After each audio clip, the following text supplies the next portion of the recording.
It took Madison all of 3 seconds to yank her arm from Andrew's grasp and turn back toward the front door. The details didn't matter. She wasn't about to be manhandled by anyone.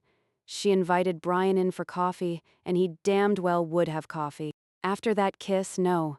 She'd think of that later. How dare Andrew treat her like that in her own home? The gall of Andrew astounded her. Just who did he think he was? Madam, I'm afraid I must insist you follow me and leave that man to his own devices. Oh, of all the nerve. Andrew, I say this with the utmost respect, shut up. He stared at her with an expression of almost comical shock. She marched to the front door and swung it open with far more force than necessary. To her delight, Brian stood outside, staring up at the sky with wide eyes and a slack jaw. Even mystified, the beauty of his face took her breath away. God painted him to perfection. With a rugged jawline and high cheekbones, his dark hair lifted and swayed with the gentle breeze. The curve of his lips fascinated her. They looked soft and incredible, even against the day's worth of stubble around them. For the first time in ages, her libido kicked on. "Brian?" She called to him. He jerked his gaze toward her and blinked a few times before he responded. Madison. "Coming in? Are you sure? This is my house, and I invited you." Do I actually have to drink coffee? No. She laughed. "Would you prefer tea?" That's fine.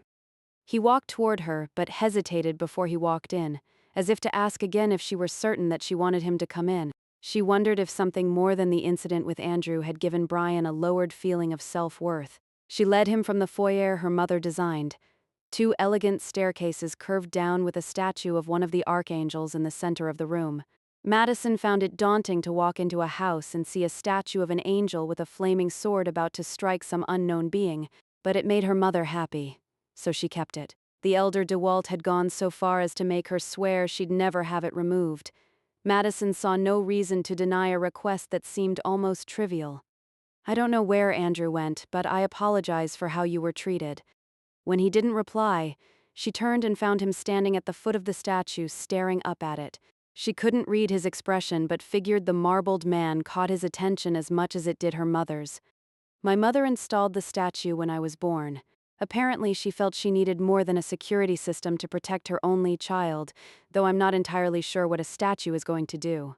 It does give one pause," You are well protected by this angel. he said with a smile. If only he'd protect me from my dreams.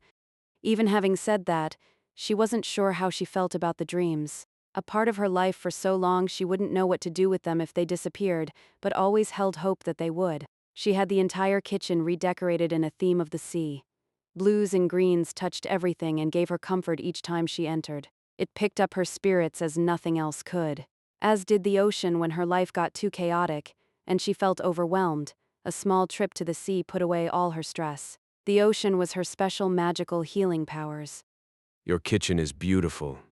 Brian commented, breaking the silence. "Thank you," Madison said. A cough interrupted what could have been a tranquil cup of tea to focus her thoughts. Andrew stood in the doorway and Madison swallowed a groan.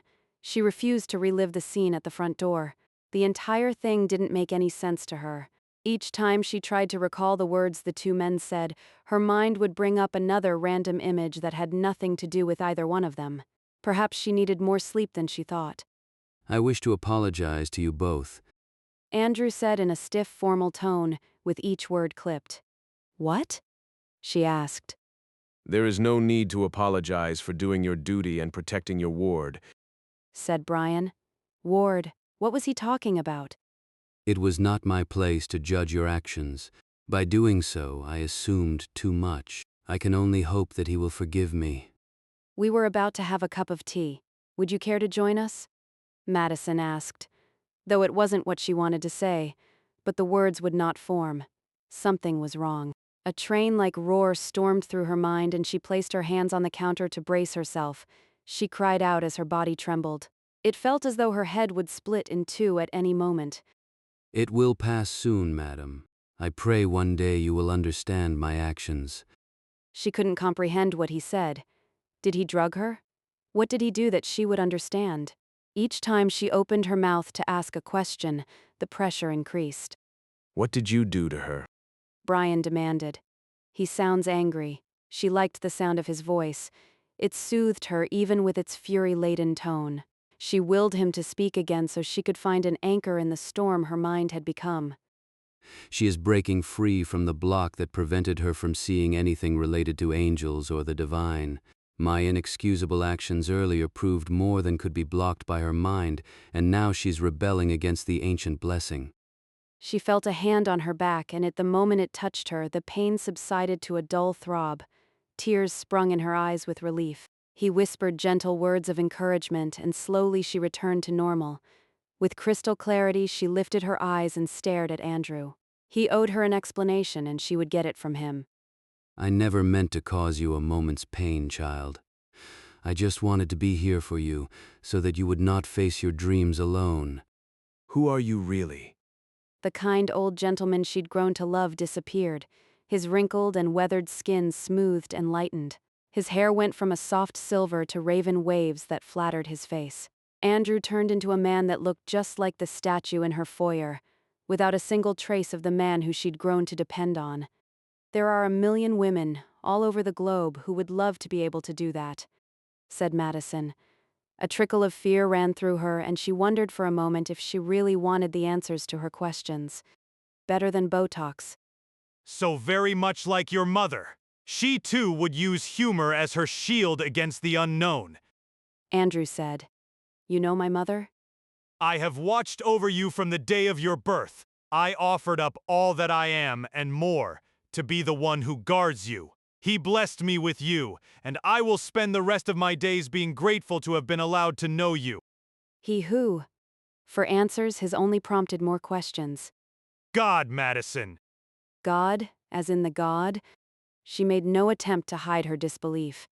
You dream the reality of others, and you find it hard to believe that God has blessed me? He had her there. Why would God bless you with me? How do you know my mother?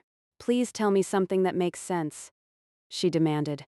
Those questions are easy, child. God blessed me with you because I am one of his angels. I know your mother because I am your father.